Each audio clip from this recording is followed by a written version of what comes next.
मैं इस मंच के माध्यम से आदरणीय श्री पुष्कर सिंह धामी जी का दिल की गहराइयों से आभार व्यक्त करना चाहता हूं, जिन्होंने मुझ जैसे छोटे कार्यकर्ता पर विश्वास अर्जित करके प्रत्याशी घोषित किया और आप लोगों के मध्य चुनावी मैदान में उतारा।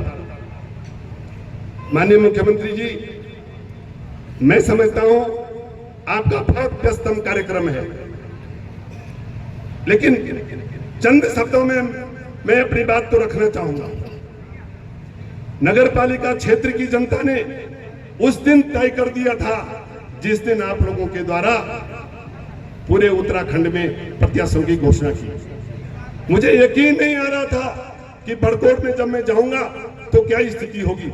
मुझे 2 बजे बड़कोट आना था और 7 बजे पहुंचा, और जो जन सैलाब बड़कोट में मैंने देखा वो मेरे कारण नहीं, आपकी लोकप्रियता के कारण, भारतीय जनता पार्टी की लोकप्रियता के कारण वो जन सैलाब को मैंने उस दिन देखा। जल योजना की बहुत ज्वलंत समस्या है और यहाँ की माताओं ने, यहाँ की बहनों ने, यहाँ के नौजवानों ने बीच में आंदोलन के माध्यम से अपनी बात पहुंचाने का प्रयास किया। मैंने जिलाध्यक्ष जी और मनवीर जी को कहा कि माननीय मुख्यमंत्री जी से समय लीजिए, बातचीत होनी चाहिए। और सुबह 11 बजे, माताओं बहनों, सुबह 11 बजे इन लोगों के द्वारा बातचीत हुई और शाम के 9 बजे हमें बातचीत का मौका मिला। और जब हम देहरादून गए तो माननीय मुख्यमंत्री जी ने 2 शब्दों में सचिव पेयजल को कहा कि बड़कोट पेयजल की समस्या का समाधान आज और इसी वक्त होना चाहिए। और उसके परिणाम है कि आप लोगों के सामने पेयजल का कार्य गतिमान है। लेकिन थोड़ा सा फॉरेस्ट के कारण कुछ बाधाएं आ रही हैं। इस मंच के माध्यम से आप लोगों के संज्ञान में लाना चाह रहा हूं, वो फॉरेस्ट क्लियरेंस जितने जल्दी हो सके 31 मार्च तक, यात्रा काल तक इस समस्या का समाधान हो जाए। ये समस्या तात्कालिक समाधान है, दीर्घकालिक समाधान नहीं है। तैयार किया है उसको आप अपने स्तर से स्वीकृति देने का कृपा करेंगे। मैं अंत में आप लोगों के माध्यम से माननीय मुख्यमंत्री जी को ये आश्वासन देना चाह रहा हूं, नगर पालिका बड़कोट में भारतीय जनता पार्टी के प्रत्याशी के रूप में मतदाताओं के द्वारा यह निर्णय ले लिया गया है कि भारतीय जनता पार्टी का प्रत्याशी विजय होगा। जो आप लोगों के सामने, मित्रों सुनो, जो आप लोगों के सामने नशे की नदियां बहाना चाह रहे हैं, धनबल का प्रयोग करना चाह रहे हैं, उनके चेहरे के कलरा से तोते उड़े हुए हैं, उनके चेहरे के तोते उड़ गए हैं, क्योंकि उत्तराखंड निर्वाचन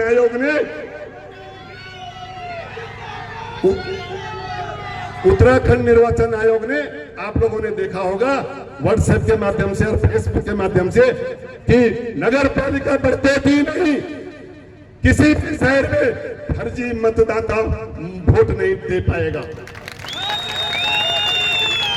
दिल्ली और बंबई का आदमी यहाँ वोट नहीं दे पाएगा, यहाँ वोट बड़कोट का नागरिक देगा।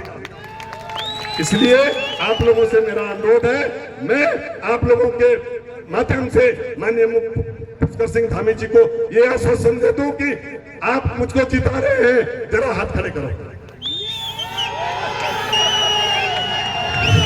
मैं आपका आभारी हूं और माननीय मुख्यमंत्री जी, मैं और मेरा परिवार हमेशा आपका ऋणी रहेगा।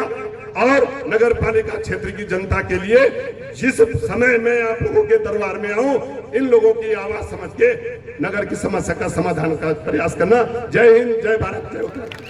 इसमें धर्मांतरण रोधी कानून लागू किया है, दंगा रोधी कानून लागू करने के साथ साथ लैंड जिहाद और थूक जिहाद जैसी घृणित मानसिकता के खिलाफ भी हमने कठोर कार्रवाई की है भाइयों बहनों। इसके साथ ही हमने कल का दिन बड़ा ऐतिहासिक दिन था।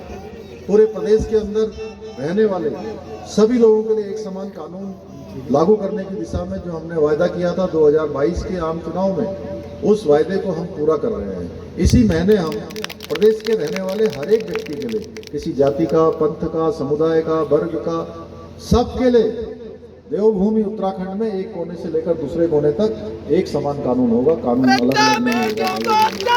और बहुत जल्दी हम जन भावनाओं के अनुरूप एक सख्त भू कानून भी बनाकर राज्य के मूल स्वरूप के साथ खिलवाड़ करने वालों के खिलाफ कड़ी कार्रवाई सुनिश्चित करेंगे। इसके लिए भी प्रक्रिया इस समय गतिमान है। इसके साथ ही आप जानते थे यहाँ नकल माफिया किस प्रकार से हावी रहे हैं, किस प्रकार से नकल माफियाओं का यहाँ पर शिकंजा था, किस प्रकार का जाल फैला हुआ था। भाइयों बहनों, इन नकल माफियाओं की कमर तोड़ने का काम, इन नकल माफियाओं को जेल की सलाखों के पीछे भेजने का काम भी आपकी सरकार ने किया है। भाइयों बहनों, उसी का परिणाम हुआ कि पिछले 3 सालों में 19,000 से भी ज्यादा नौकरी हम आज हमारे नौजवान युवाओं को देने में हमने सफलता प्राप्त की है। ये इस बात का सबूत है कि हम जो कहते हैं वो करते हैं। भाइयों बहनों, मैं बहुत विस्तार से नहीं बताना चाहता हूँ क्योंकि समय की भी कमी है और मुझे आज अनेक कार्यक्रमों में, 5 अन्य कार्यक्रमों में आज सम्मिलित होना है। भाइयों बहनों, मैं इतना ही कहना चाहता हूँ, एक तरफ हमने जो प्रत्याशी दिए हैं बहुत सोच समझ के दिए हैं और वो आपके विकास को आगे बढ़ाएंगे। ये भारतीय जनता पार्टी के प्रत्याशी हैं जो, और एक तरफ भाजपा है जो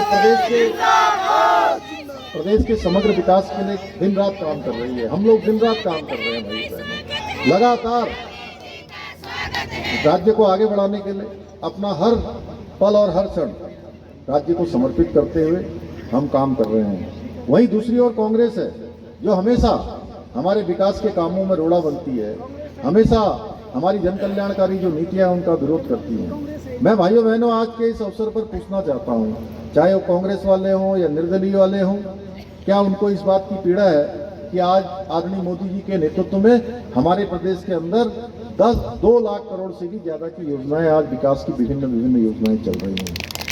क्या कांग्रेस को इस बात की पीड़ा है कि प्रदेश के अंदर दंगा करने वाले या नकल माफियाओं की रीढ़ तोड़ने का काम हम कर रहे हैं, उनके खिलाफ हम कार्रवाई कर रहे हैं? क्या आप लोगों को इस बात का दुख है? क्या भाइयों बहनों, क्या इनको इस बात का पीड़ा है कि हमने बुजुर्गों की पेंशन को बढ़ाया है?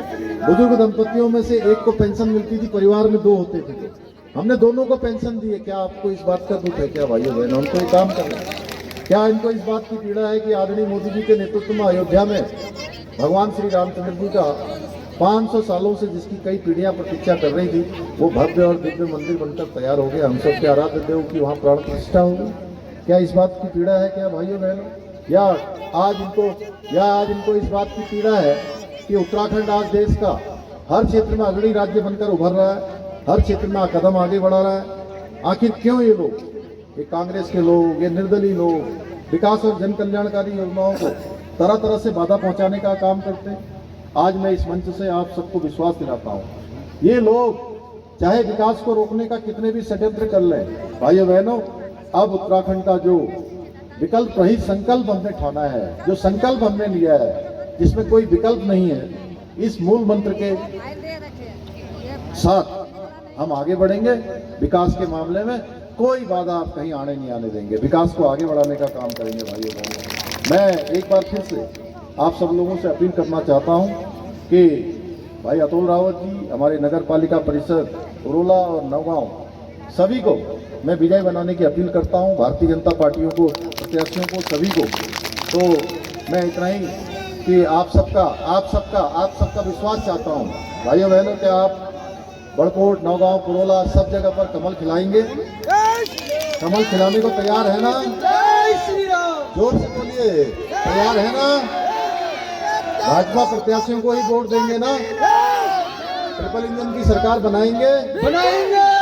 आप सभी का ये जोश देख, उत्साह देखकर मुझे पूरा भरोसा हो गया है कि 23 जनवरी को यहाँ चाहे बड़कोट हो, चाहे नौगांव हो या उत्तरकाशी हो, यहाँ की सभी पूरे जिले के अंदर सभी पालिकाओं में और सभी पंचायतों में कमल खिलने वाला है, ट्रिपल इंजन की सरकार बनने वाली है।